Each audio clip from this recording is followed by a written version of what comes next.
Inahawakan ko pa rito. Sige. Ayan nyo. Kitikit nyo kung lumakas ngayon. Kung lumakas yung ano nyo. Sandalo kayo. Tapos ganun nyo. Sige. Ayan. Itaas nyo. Ganun.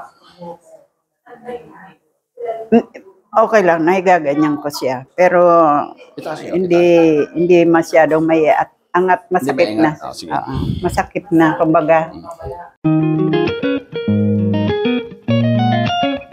Yan ang sinasabi ko. Hakbang. Malaking hakbang. Yan. Okay. Kailan pa ito? Tagal na po. Mga 2 taon na ito. 2 taon? Kasi... mauoperahan kayo. Ay! Ayaw ko nga yun Kaya nga ako hindi na naghahanap ako ng remedyo. Kasi ayaw ko nga ng mga operahan. Sige. Lakad pa. 10. So, madali salita, ngayon kayo lang kayo nakalakad na walang tungkod? Yun. Sige, diretso nyo. Ano, masaya ba kayo? Natural, masaya. Dahil may pinagbago. Napanood nyo lang sa YouTube, di ba? Opo. Lagi talaga ako nanonood doon sa mga inanong. Sabi ko nga, may mas malala sa akin, nariremedyohan.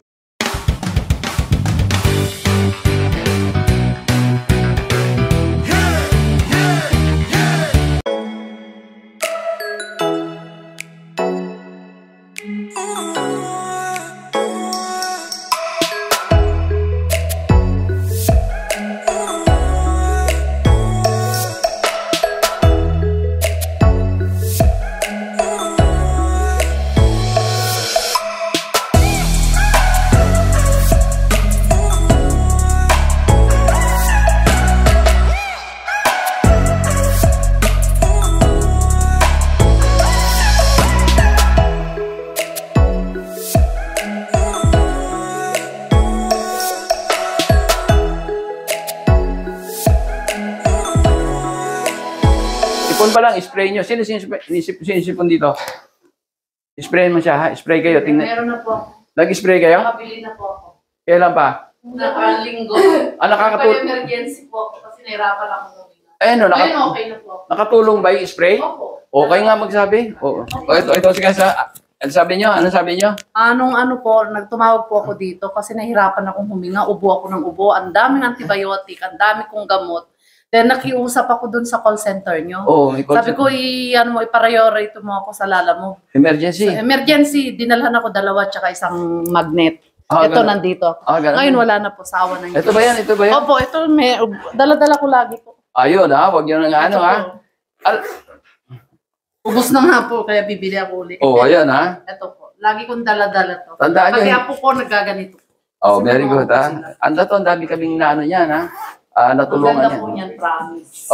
Kahit, lalo ngayon ha, kung sa China, ang totoo ngayon, marami nang napupunong clinic sa ubo ha, mangyayari sa atin yun, ganun din sa China ha. Kaya paghandaan nyo, dahil ang hirap, tamaan kayo ng ubo, ma-hospital kayo. Kung may mahina pa puso nyo, ma-stroke kayo, doon kaya may namamatay na matatanda ha. Ang ubo, walang gamot. Pero, nagsisimula sa sipon, tama? Sipon muna. Pag napabayaan nyo, inabot ng 3 araw, 4, wala na, nasa loob na ng baga, magkakatagalan. Pero gagamitin nyo pa rin ito para hindi lumala. Pero kung sipon pa lang, matalas kayo, katulad ng ginawa nyo, nakarecord. Maganda rin po daw sa tenga yan, kasi ang sakit ng tenga ko dati. Kasi nakita ko dun sa okay din sa tenga. I-sprayan ko yung tenga ko kasi parang masakit, kumikirot. Ang ganda. Hindi lang kasi ito, ang dati pangalan nito, multipurpose spray ha. Yung iba, alam nyo, kaya sa Las Vegas nagkaroon akong dealer sa Amerika. Yung mga nurse ng Pilipina, sabi ko doon sa dealer ko, ang dealer ko nasa Quezon City, bakit pa nadala mo sa Las Vegas? May dealer tayo ron. Bakit? Lumakas. Di ba lakas ang COVID? Hindi. Alam mo kung saan? UTI. Ang dealer daw yung nurse. Nagkaroon ng UTI, kung ano na ininom, ito in-spray sa puwerta. Ayun na isa. Kaya doon sila ay maraming nurse, malaking ospital. Ayan, kaya hindi lang yung sinabi sa tenga, kaya dinugtong ko na, ha? Ito, alam nyo kung ano yung laman nito? Kung ano yung ginagamit ng ating katawan, sa loob ng ating katawan na pamatay sa virus at bakterya panlaban. Ano yun? Zinc at ano pa? H2O2. Pero wala naman po akong ubo, wala akong ubo. Umina kayo, parang nahihilo lang ako. Ay, hindi. Sa pag-therapy tayo, yung hilo-hilo, baka tutulungan kayo sa therapy. Ibig sabihin nun, may problema yung dugo nyo, yung oxygen, ha? Nakakaano. O, mahina ba kayo minom tubig? Medyo... Mahina. O, dadamihan nyo, ha? Tapos magte-therapy kayo, ha? Okay, mababawasan na. O, sige. O, dito na tayo. Ito, 17 years na itong na-stroke. Meron akong, kaya lang, siyempre, matagal din na ang kumunat na eh. Pero ang tanong ko, nagsimula ka ng, di ba? Isang buwan na? Mahigit? O, yung tinuro ko sa yung exercise, nakatulong ba sa'yo? Yung therapy, kaya kang bumabalik, pang ilang balik mo. Nakatulong naman po yung Oo. pag-akyat panahon na. Nagbago na, di ba? O, kaya sabi ko rito, pag kayo nagpunta rito, kahit anong sakit nyo, kahit na 20 na yung pinuntahan nyo ospital, therapist, pagpunta niya rito, mag-i-improve kayo. That is 100%. Mag-i-improve kayo. Hindi pa kami nakapag-therapy na hindi nag-improve. Ngayon, gano'n ang improvement? Hindi ko alam. Bakit? Bakit nag-i-improve? Napakayabang ko na, hindi totoo yun. Bakit? Eh kung dati mo itim, inalis mo yung maitim, hindi ka ba mag-i-improve? Maitim eh, o inalis mo yung itim. Nabawasan, magpo-produce ngayon ng bagong dugo yung katawan mo na may gamot ko ano yung ano. Wala pa akong binibigay, kaya wala pa kami binibigay na gamot, nag-i-improve na yung tao. Yun lang. Yun lang ang sikreto, ha? Kaya ito, tagal. At ako na nagpilit sa kanya. Kasi nakikita ko ito, kakilala ko ito, hindi naman niya ako pinapansin. Kasi nga, ngayon ako na nagmakaawa sa kanya, o ngayon, nag-i-improve na siya, ha? Kasi na-stroke eh. Yung karanasan ko dito sa magnet na to, pero bago ko naalala to, galing na kami dito noon eh. Diba, nagpaano na kami. Oo, nagano na. So, gumanda pa ganun, pati yung likod ko, yung sa likod ko, hanggang wala na eh. Hindi, wala. Ayos na siya. So, ito lang ngayon, bibiyahin na kami ng Mindanao. Yung aeroplano, habang umakyat yan, may pressure yan. Nahirapan ako huminga. Naranasan niyo ba yung pag huminga, parang may tumutusok sa... Sa akin, lumalala siya ng lumalala. Hindi na ako nagpalata sa magulang ko. Parang kumukulo, parang may gumagano habang huminga ako. Medyo matagal, pinabayan ko lang kasi minsan nawawala, di ba? Hindi lolong lumalala. Sabi ko, naalala ko yung dugo. Malapit siguro dugo ko. Oo, yun, dumapot, di ba? Nandito rin sa akin yung bagong ganyan. Kinuha ko magnet. Pag tapat ko siguro 2 to 3 seconds. Ang luwag ng hininga ko, sabi ko, grabe to. Naalala ko lang sa salamat talaga sa kamay talaga. The best.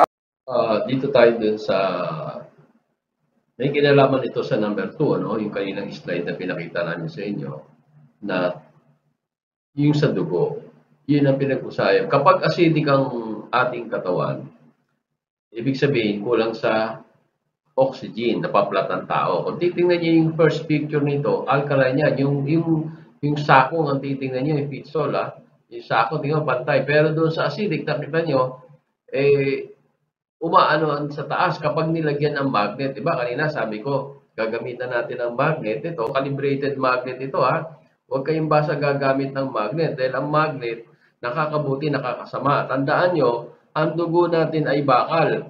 Kapag gumamit kayo ng magnet na hindi calibrated, pwedeng higupin yung dugo nyo at nakatulog kayo, pwedeng mahirapan kayo huminga at baka atakihin pa kayo. Ito, kahit gamitin nyo ng 24 hours, 7 times a week o 365 a year, days. O wala kayong problema dahil ito kinalibrate ko. Kaya ingat kayo, ito, calibrated ito. Ang tawag na calibrated magnet.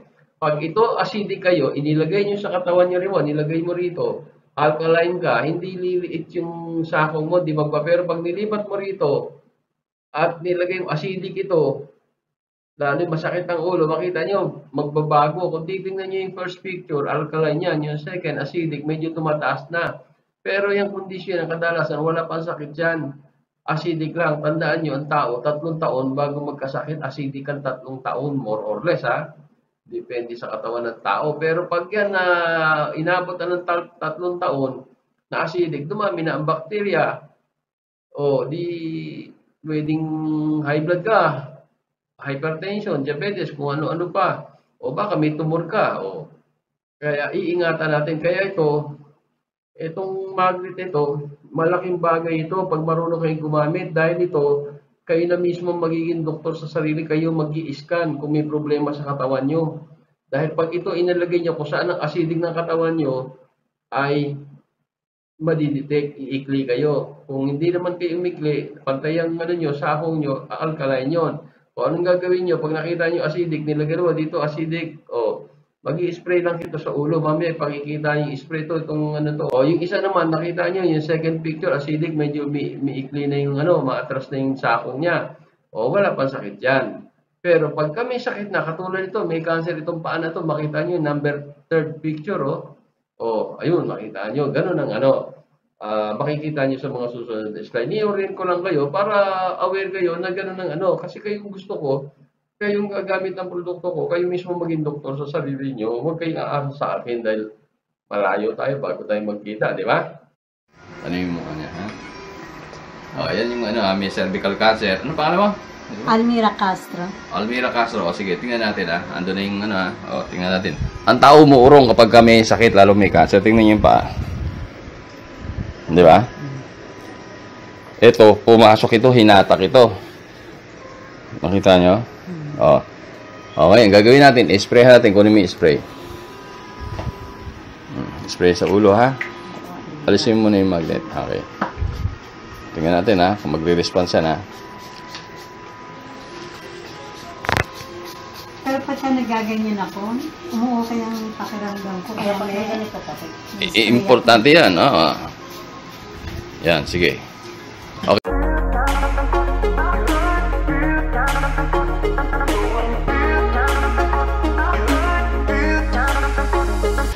Ayan, ha. Na sprayhan na, tingnan natin. Sige, lagay mo na yung magnet doon sa 1. Okay, lagay mo, ha. Yan, ha. O, tingnan, sandali lang yan, o. O, tingnan natin. Unti-unti, di ba? O, yun. Magantay na, di ba? Nangawit lang ako, eh. O. Bigat ng paampi. Di ba? O, yun. Yun ang sinasabi ko, ha. Kaya malaking pag-asa.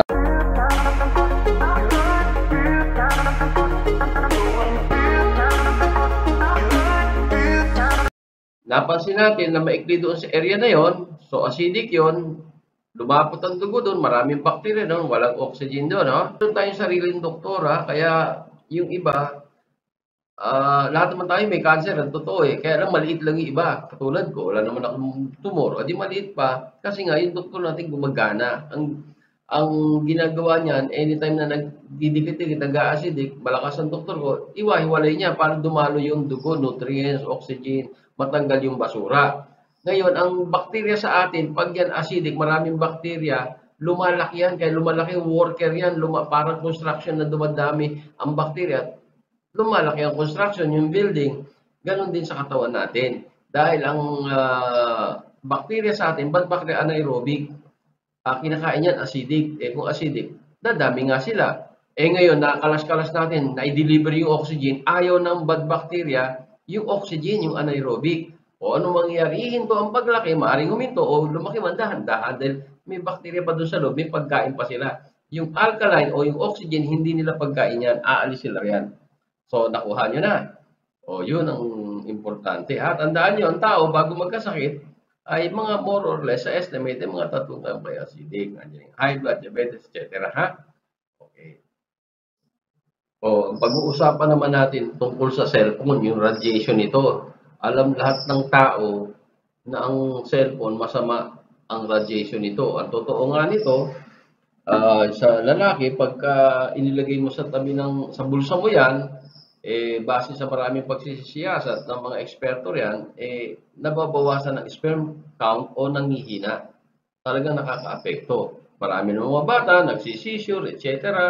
So, marami nakakaalam, masama ito. Pero ang hindi nila alam, gaano kasama at paano naging masama. Ito, ibibigay ko sa inyo yung detalye. No? Ito, invention ko ito. Yan, yung anode na yan. Kung nakikita, nilagay ko to, cellphone ko to, nilagay ko rito. No?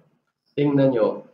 Tandaan nyo, simula pa kanina, ang pinag-uusapan natin, bawal lumapot ang dugo. Dahil pag lumapot ang dugo nyo, dadami ang bakterya nyo. Ano pa? Pwede kayong ma-stroke. Dahil, siyempre, malapot siya, pwedeng bumara, taas ang pressure nyo, di ba?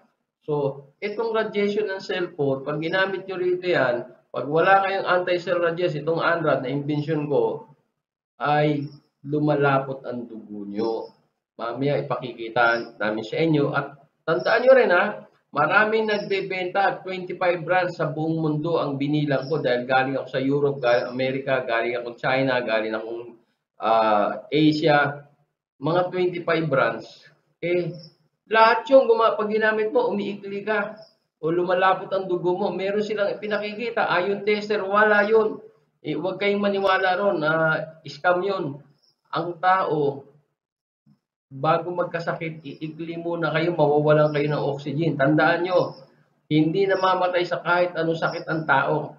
Kahit cancer yan, hindi na mamamatay kayo pag naubusan kayo ng oxygen. Ibig sabihin, lumabot ang dugo nyo. Kaya nasa Biblia yan eh. Ano sabi? Ang lahat ng nilalang, ang buhay ay nasa dugo. Kaya ito, ipakikita ko sa inyo kung paano lumapot ito. At paglapot nito, hindi lang tayo apektado matatanda. Tayo matatanda, kadalasan acidic tayo. Pero maging yung bata na alkaline na, apektado nito. Ipakikita ko sa inyo yung video mamaya pagkatapos nito. Ang tao na i-stroke, hindi nila alam. Pag gumamit kayo, lumapot, para maaring sa ulo nyo yan, o kaya sa puso nyo, magkakaroon kayo ng ischemic